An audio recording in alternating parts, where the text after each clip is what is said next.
teman-teman itu nggak meninggalkan dia dengan mudah. Perilaku seseorang, dinamika kepribadian seseorang. Halo, kembali lagi bersama saya di channel Ferdian Permana. Kali ini kita akan membicarakan satu hal yang mungkin banyak orang bilang ini satu yang menakutkan, satu hal yang tabu untuk dibicarakan, adalah mengenai melukai diri sendiri, yang berujung kita mengakhiri hidup. Ya. Dan kasus seperti ini, suicidality, itu banyak sekali di masa-masa remaja, masa-masa dewasa awal. Berarti di antara rentang mungkin sekitar remaja menengah, remaja madya gitu, sekitar 15 sampai sekitar dewasa awal. Dewasa awal itu sekitar umur 21-an gitu. Kenapa kasusnya lebih banyak di masa-masa tersebut? Karena masa-masa ini adalah masa-masa transisi. Masa transisi dari apa? Dari yang tadinya itu mungkin tidak memiliki banyak tanggung jawab, ya tanggung jawabnya hanya sekolah gitu ya. Kemudian mulai ada tanggung jawab yang mungkin memberatkan dari keluarga misalkan, atau tanggung jawab secara sosial, misalkan dari teman-temannya, ada tekanan sosial, peer pressure itu mulai ada ketika usia-usia remaja, di masa-masa kita SMP. Ingat nggak waktu kita dulu SMP? Peer pressure atau tekanan sosial dari teman-teman kita, sebaya kita, itu besar banget loh. Bayangkan zaman dulu saja sudah besar.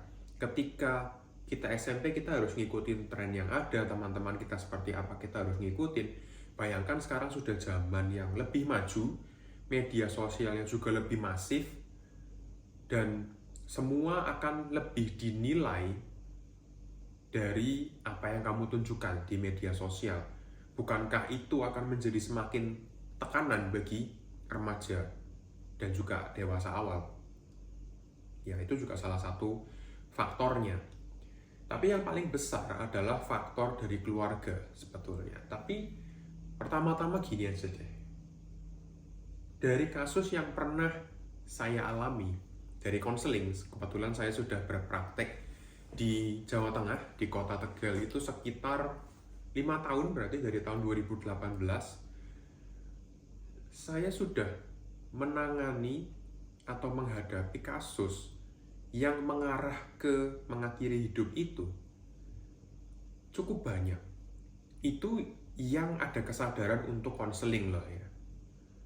Dan mereka bermula biasanya dari self harm, atau kita membahayakan diri sendiri dengan melukai diri sendiri gitu. Dan selama 5 tahun saya berpraktek itu banyak banget di Jawa Tengah loh ya. Dan ternyata memang sesuai statistik di Jawa Tengah itu yang angka bunuh dirinya itu tertinggi di Indonesia. Tertinggi loh ya, di Jawa Tengah.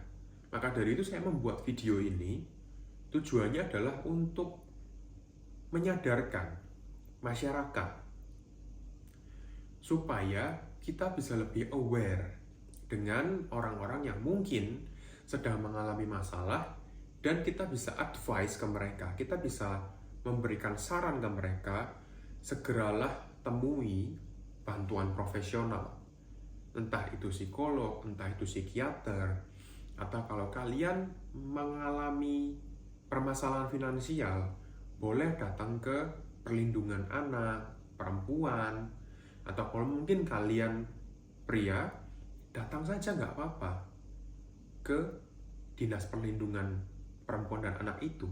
Siapa tahu kalian akan diarahkan. Intinya, mintalah bantuan kepada siapapun yang bisa membantu. Entah itu ke dokter dengan menggunakan BPJS, entah itu ke dinas sosial, entah itu kemana.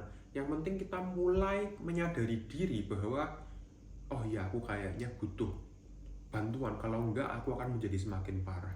Minimal itu dulu saja gitu ya. Kemudian kalian kalau punya teman, punya saudara, punya kenalan, siapapun yang sepertinya mengalami masalah tekanan dalam hidup yang kemudian mengarah sampai ke sana, sampai ke bunuh diri atau sampai self harm gitu. Kalian juga mungkin melihat ada banyak bekas luka yang dia coba, misalkan paling sering itu di pergelangan tangan. Biasanya paling sering itu yang dilukai adalah pergelangan tangan, lengan, atau di bagian yang tertutup oleh lengan panjang gitulah. Ya, biasanya seperti itu. Kalau kalian menemukan yang seperti itu, segeralah advice ke dia untuk yuk aku temenin, untuk cari bantuan yuk, gitu. Kalau kalian memang menghargai dia, ingin berteman dengan dia, cobalah untuk bantu. Supaya dia nggak berjuang sendirian. Karena untuk berjuang sendirian itu saya tahu, berat pastinya. Maka dari itu kita harus menemani dia. Kalau kita menghargai pertemanan tersebut. Gitu. Tapi kalian mungkin akan muncul pertanyaan, tapi kenapa? Kenapa sih kita sampai memilih cara yang ekstrim seperti itu? Kenapa kita sampai memilih untuk melukai diri? Kenapa kita sampai memilih untuk mengakhiri hidup? Tentunya kita sebagai orang yang menjalani hidup dengan biasa gitu, kita nggak akan bisa ngerti. Dan kita nggak harus ngerti gitu untuk membantu. Karena kalau kita berusaha untuk ngerti, gak bakal bisa. Sekalinya kita mencoba ngerti, nggak bisa, kita malah jadinya menghakimi gitu. Buat apa? Kita nggak perlu lah untuk menghakimi orang-orang yang sedang dalam masalah seperti ini. Dan kita hanya punya kewajiban untuk membantu. Membantu saja. Kita nggak usah memahami, nggak usah menghakimi. Yang nanti akan mencoba untuk memahami adalah profesional saja. Psikolog, psikiater, entah itu nanti di dinas sosial, dinas perlindungan anak, perempuan, itu baru nggak apa-apa. Ya, kita sebagai orang dekatnya tidak perlu untuk memahami terlalu jauh. Kalau dia mau cerita, nggak apa-apa. Cerita saja. Tapi kita nggak perlu memahami dan tidak membenarkan apa yang dia rasakan. Jadi begini, biasanya yang membuat orang jadi berpikir ekstrim seperti ini, kan biasanya karena ada tekanan yang sangat kuat dalam hidupnya. Siapa yang biasanya memberi tekanan yang kuat seperti itu? Biasanya adalah keluarga, sahabat, teman, saudara, intinya orang terdekatnya yang mungkin berpengaruh kepada dia. Oke? Jadi nggak mungkin orang yang kita nggak kenal itu memberikan pengaruh. Kecuali untuk zaman-zaman sekarang yang sudah modern, ada satu sumber yang bisa mencetuskan orang itu menjadi berperilaku ekstrim, yaitu media sosial. Dan itu yang kita harus berhati-hati. Karena media sosial itu bisa menjadi proksi, menjadi perantara untuk memberikan kebencian, mengutarakan hal-hal yang mungkin gak baik kepada kita. Padahal yang tadinya keinginan ekstrim untuk melukai diri, bunuh diri, itu hanya bisa dilakukan oleh orang dekatnya, sekarang bisa dilakukan oleh orang yang kita gak kenal. Di media sosial, misalkan dengan hate speech, dengan kata-kata yang buruk, kata-kata merendahkan, kata-kata yang melecehkan, dan lain-lain, membuat orang itu menjadi tertekan. Bullying, cyberbullying sekarang juga jadi banyak. Padahal zaman dulu, bullying itu hanya bisa dilakukan secara real. Di sekolah misalkan, di tempat kerja misalkan. Sekarang bisa dilakukan yang namanya cyberbullying. Jadi sumber stresnya, sumber tekanannya itu semakin meluas. Makanya sekarang kecenderungan untuk bunuh diri itu meningkat karena sekarang medianya meluas. Dari yang tadinya hanya dilakukan di dunia nyata, sekarang di dunia maya pun juga iya. Bullying itu nyata gitu. Dan sekarang orang sangat menekankan untuk kayak terkenal gitu di dunia maya juga. Dan kalau orang terkenal punya pengaruh, biasanya orang akan mengikuti mereka. Dan kemudian kalau ada orang yang merasa kalau aku nggak punya pengaruh dalam media sosial, biasanya dia akan stres karena nggak banyak like, nggak banyak yang komen, nggak banyak yang intinya media sosial itu bisa mempengaruhi sampai sejauh itu. Bahkan media sosial juga bisa mempengaruhi body image dan lain-lain. Gitu loh. Ya, jadi karena sekarang itu platformnya sudah meluas. Jadi orang bisa mendapatkan stres itu dari sumber yang lebih banyak gitu. Tapi masalah apa yang paling banyak dihadapi oleh orang-orang yang punya kecenderungan untuk melukai diri atau bunuh diri? Masalah paling banyak adalah masalah keluarga. Itu yang paling besar sekali. Entah itu masalah keluarga karena keuangan, ekonomi, finansial, entah itu karena tuntutan dari keluarga, karena beban yang dikasih oleh orang tua kepada anaknya, atau karena orang tuanya ini ribut terus gitu ya, berantem terus, tidak memberikan keharmonisan atau kenyamanan kepada anaknya gitu ya, selalu ada pertengkaran, KDRT, penyerangan, assault, dan lain berbagai macam masalah di keluarga. Nah, mungkin akan saya lampirkan beberapa kasus-kasus yang ada di Indonesia mengenai bunuh diri. Saya bukan memberikan ide bagi kalian untuk melakukan bunuh diri. Ini disclaimer. Saya memberikan edukasi kepada kalian semua bahwa ini nyata. Kasus-kasus seperti ini itu nyata, ada di sekitar kita. Dan kita punya kewajiban untuk mengingatkan kepada mereka, untuk membawa mereka kembali, supaya tidak melakukan keputusan yang ekstrim. Seperti itu. Ya. Nah, masalah ini, masalah untuk mengakhiri hidup, itu biasanya bermula dari melukai diri sendiri. Jadi kalau kalian lihat ada orang yang melukai diri sendiri gitu ya, segeralah advice dia untuk segera ketemu dengan profesional. Ada beberapa hal yang bisa kita observasi, yang bisa kita perhatikan untuk menilai apakah orang ini punya kecenderungan untuk melukai diri sendiri, dan yang pada akhirnya bisa mengarah kepada stres berat dan juga mengakhiri hidup. Yang pertama, orang ini bisa sangat kasar kepada dirinya sendiri. Misalnya dari perkataan, dari perilaku, perbuatan gitu ya. Dari kata-kata juga dia sering merendahkan diri sendiri, menjelek-jelekan diri sendiri, mengata-ngatai diri sendiri gitu kan. Itu sebetulnya sudah salah satu jenis merendahkan, sudah salah satu jenis melukai diri sendiri secara batin gitu. Merendahkan diri, mengata-ngatai diri sendiri, itu sudah salah satu kriteria, salah satu ciri-ciri. Nah, biasanya juga dalam kehidupan sehari-hari, orang ini itu jarang hidup untuk dirinya sendiri. Biasanya mereka selalu banyak hidup untuk memenuhi orang lain. Misalnya, untuk orang tuanya. Dia bekerja keras, dia melakukan semua hal banting tulang demi orang lain, keluarga, demi adik-adiknya. Tapi nggak ada waktu buat diri sendiri. Tidak ada resource, tidak ada uang, tidak ada waktu, tidak ada tenaga untuk diri sendiri karena sudah habis untuk orang lain. Ini yang paling sering terjadi di masyarakat. Tulang punggung. Kemudian ketika orang tuanya juga tidak mau berusaha, tidak mau bekerja, tidak mau untuk memenuhi kebutuhan gitu. Beda cerita kalau orang tuanya memang sedang dalam kondisi sakit. Tapi ini orang tuanya bisa bekerja tapi banyak tuntutan ke anaknya gitu. Ini juga yang paling sering terjadi. Itu salah satu tanda-tandanya kalau kalian perhatikan ya, untuk teman-teman kalian, saudara kalian atau siapapun gitu.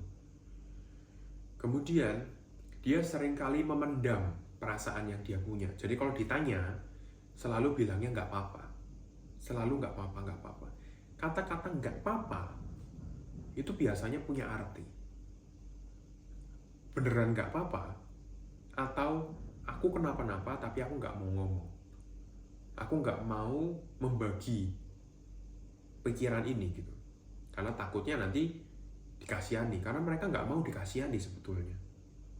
Maunya adalah dibantu. Kalau dikasihani nggak mau. Oke? Dan orang-orang seperti ini akan merasakan, karena dia nggak pinter ya, karena dia nggak pinter untuk meluapkan emosi, nggak pinter untuk mengeluarkan unek-unek, membagi emosi negatif, mengeluarkan emosi negatif. Jadi dia nggak punya cara untuk mengeluarkan itu semua. Biasanya akhirnya dia hanya bisa merasakan lega kalau dia melukai diri sendiri. Karena dia nggak mau melukai orang lain, dia nggak mau merepotkan orang lain, dia nggak mau melibatkan orang lain dalam masalah yang dia punya. Itu juga salah satu cirinya. Dan biasanya dia pada akhirnya kasar banget sama dirinya dia sendiri. Karena itu sebagai pelampiasannya dia. Dia nggak mungkin melampiaskan ke orang lain, tapi akhirnya melampiaskan kepada dirinya sendiri. Entah dengan cara berkata kasar dengan dirinya sendiri, atau dengan melukai dirinya sendiri, dengan cara apapun. Entah dengan cara tidur terus gitu ya, kebanyakan tidur, banyak makan, atau kurang makan, atau mungkin dengan melukai diri sendiri dengan memukulkan dirinya ke tembok, misalkan kepalanya, atau dia sering melukai dengan memukul-mukul diri sendiri, atau dia melukai dirinya sendiri dengan benda tajam.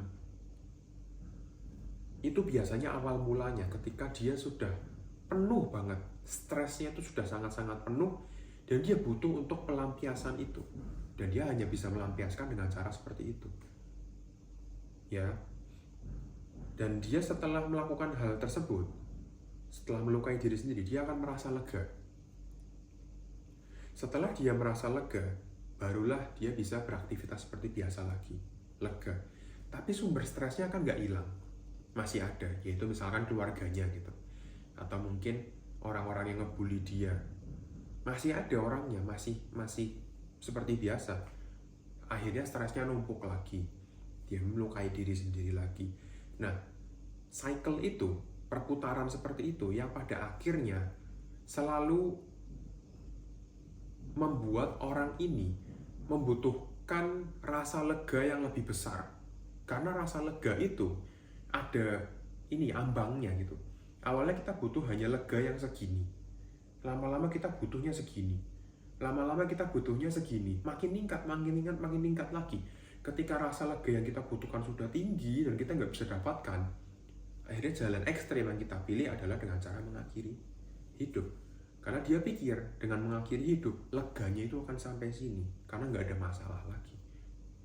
Kurang lebih seperti itu yang mereka rasakan. Karena mungkin kalian bertanya gitu, kenapa nggak minta tolong aja? Mungkin dia sudah memberikan kode, memberikan clue kepada orang-orang dekatnya, tapi nggak ada yang peka dan nggak ada yang mau untuk menolong. Karena rasanya adalah seperti orang yang sedang sedang depresi gitu. Rasanya itu kayak tenggelam, dan kalian sedang tenggelam gitu ya, berat sekali, nggak bisa naik, kita nggak bisa renang ke atas sendiri, tapi kita sudah menjulurkan tangan berkali-kali ke atas, tapi nggak ada yang genggam tangan itu dan berusaha buat mengeluarkan sekuat tenaga gitu, nggak ada.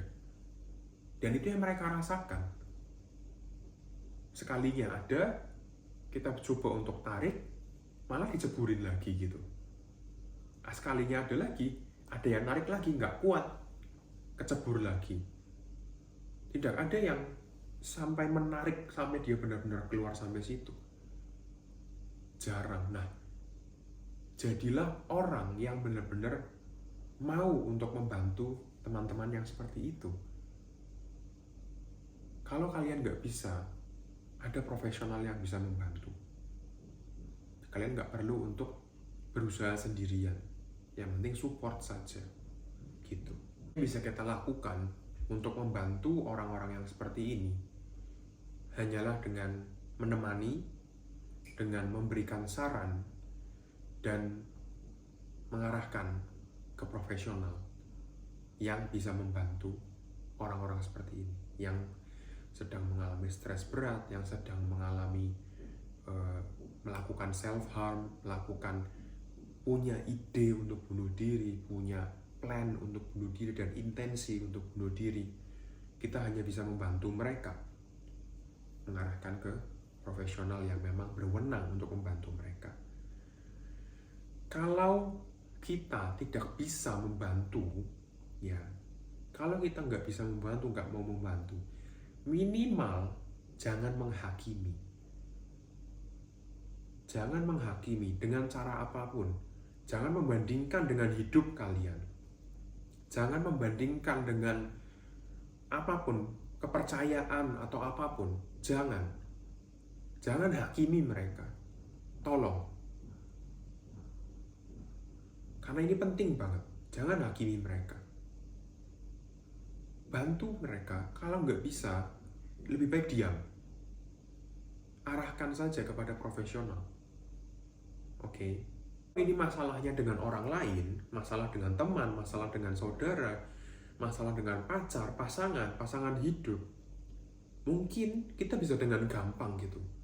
Sudahlah, nggak usah dengan orang seperti itu lagi gitu. Akhirnya sumber stresnya, sumber masalahnya kita keluarkan. Kita nggak mau lagi. Tapi kalau sumber masalahnya, sumber stresnya adalah orang tua, inilah yang paling sering bikin orang itu bingung.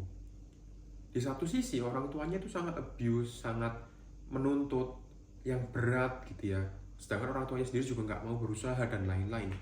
Tidak mengerti yang namanya kesehatan mental, membandingkan diri sendiri dengan orang lain gitu. Dan untuk keputusan kita, untuk kita memutuskan meninggalkan orang tua, ini kan susah. Sering kali susah. Sehingga mereka merasa seperti jalan buntu. Mau gimana? Gimana caranya aku ninggalin orang tua? Nanti durhaka. Orang tua juga gak bisa apa-apa gitu. Dan membebankan semuanya kepada kita. Nah itu kan susah. Terus gimana cara keluarnya? Susah kan? Yang bisa kita lakukan adalah kita advice ke dia untuk mengutamakan dirimu sendiri dulu. Oke? Tinggalkan semua hal yang membuat kita itu stres, berat terutama. Tinggalkan satu-satu hal yang memang memberatkan dirimu. Meskipun itu adalah orang tuamu sendiri. Beda cerita kalau orang tuanya dalam kondisi sakit gitu ya, kalian tuh tulang punggung harus bekerja. Beda cerita. Berarti memang harus berusaha lebih dan kita meningkatkan resiliensi diri kita dengan support, konseling terus-menerus ya. Kemudian mungkin ada psikoterapi untuk menguatkan resiliensi dari si orang ini gitu. Tapi kalau memang orang tuanya abusive, orang tuanya ini kasar, banyak dampak buruknya, kita harus berani untuk egois, keluar dari situ, pergi tinggalkan mereka. Kenapa? Karena mereka tidak pantas untuk dibantu. Saya tekankan, kalau memang ada masalah dengan orang tua, dengan siapapun, dengan pasangan, dengan mungkin suami, istri, atau siapapun, saudara, teman, sahabat, dan lain-lain, kalian berhak menemukan kebahagiaan kalian sendiri. Ingat itu. Kalian berhak egois. Kalian berhak menjalani hidup untuk dirimu sendiri, untuk diri kalian sendiri. Selama ini kalian sudah terlalu lama peduli dengan orang lain, tapi kalian kurang memperdulikan diri kalian sendiri. Itu yang paling sering saya infokan kepada orang-orang yang sedang dalam kondisi seperti ini. Dan saya berani jamin setelah kalian melepaskan semua itu, melepaskan semua sumber masalah, entah itu orang tua, entah itu pasangan, entah suami, istri, anak, dan lain-lain gitu ya. Anak sih biasanya jarang sih. Kalian akan jauh merasa lebih sejahtera secara mental. Saya jamin, pasti. Karena itulah sumber masalahnya. Caranya adalah bicarakan baik-baik. Kalau responnya positif, bicarakan dengan lebih baik. Kalau sudah dibicarakan baik-baik, responnya kurang, malah jadi marah, malah jadi berantem, dan lain-lain, oke, bilang. Berarti kalian nggak bisa mengerti, lebih baik sekarang aku lebih peduli sama diriku sendiri. Kalian bantu mereka sebisanya saja, kayak gitu. Jadi kita lebih fokus sama diri kita sendiri dulu, jangan mereka, jangan orang lain dulu. Dengan cara seperti itu, kalian akan lebih merasa terpenuhi dalam diri kalian. Semakin diri kalian terpenuhi, semakin kalian akan lebih mudah untuk mencintai diri sendiri. Self-love istilahnya. Semakin kalian merawat diri, semakin kalian bekerja untuk diri kalian sendiri, semakin kalian spend untuk diri kalian sendiri, punya waktu untuk sendiri, punya tenaga untuk sendiri, kalian akan merasa lebih berharga dalam hidup ini buat diri sendiri. Bukan dari mata orang lain ya, mata orang lain itu nggak perlu, nggak penting. Yang penting bagaimana cara kalian melihat diri kalian sendiri. Oke? Kurang lebih seperti itu yang ingin saya informasikan pada video hari ini, memberikan quotes penutup berupa begini. Hidupmu adalah milikmu. Kamu mau jadi apapun dalam hidupmu, itu terserah kamu. Jadilah versi terbaik dalam hidupmu untuk dirimu sendiri. Begitu? Ya. Oke. Kita tutup video ini dan semoga kalian suka video ini. Kalau suka jangan lupa klik like, jangan lupa untuk subscribe juga karena banyak yang nonton ternyata nggak subscribe ya. Kemudian jangan lupa share ke teman-teman yang membutuhkan dan jangan lupa komen untuk menceritakan pengalaman kalian misalnya, atau mungkin kalian pernah menghadapi orang-orang yang seperti ini, dan mungkin kalian ada topik yang ingin dibicarakan untuk video-video selanjutnya. Oke, terima kasih telah menonton video ini di channel Ferdian Pramana. Semoga kalian semua berbahagia dan salam sehat jiwa.